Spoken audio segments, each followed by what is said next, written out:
Ciao everyone, this is Zuzy with Cooking for the Clueless, and welcome back to Fridays with Fabio.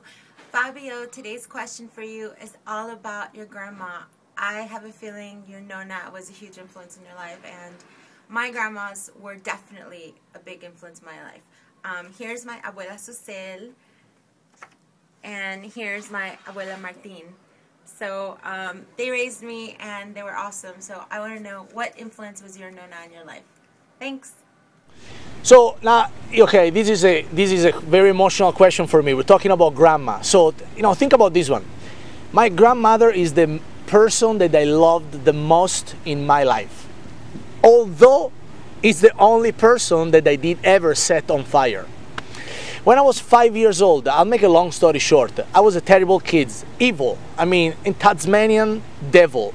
I was the kid that you truly think as a parent to get rid of it, and that's not good.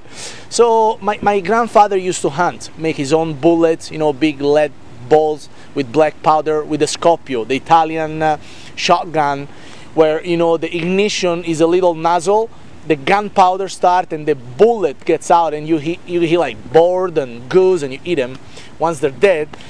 What happened is that I collect about 2 pounds of black powder, spread it all over around the couch in my living room, wet the whole things with rubbing alcohol, and set it on fire. Now, I grew up with telefilm like MacGyver, A-Team, so I was like a time bomb, truly. And I was having access to everything in my house because my great-grandmother was in a wheelchair. So what happened is that in order to save me, grandma runs into the room. She has a blanket or like a long skirt or something, I can't remember. I was 5, and everything caught on fire. My father, my grandfather, everybody got scared. They blew my grandma off. They beat the crap out of me, but that's all right. I loved her so much. I didn't mean to. Also, she did set herself on fire. I didn't. But what she did, amazing, that saved my life from either kill myself or kill anybody else, was to convey that energy into something constructive rather than destructive. So she brought me to the stove, and with the yellow pages, I'm talking about 4 or 5 volumes of yellow pages, I was sitting, sanding on these things, cooking like polenta, pasta, pies, gnocchi. So by the age of 6, 7, I was like a master chef. I couldn't make any chef in this country look like a schoolgirl.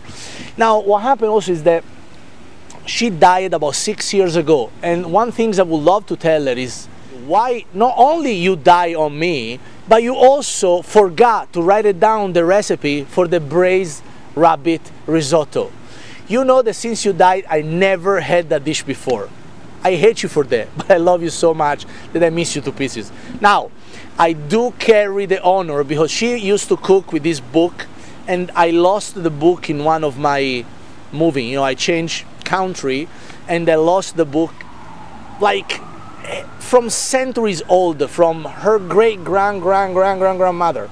And the funny part is that those recipes were like my English, impossible to understand.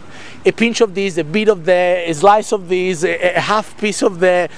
God knows what measurement unit she was using, but the outcome was always delicious.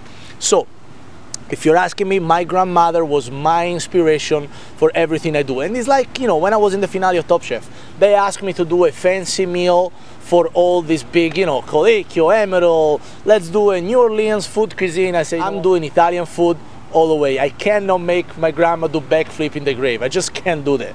So that's it. I got everything I am and everything I have to, it's thanks to my grandma. So here you go.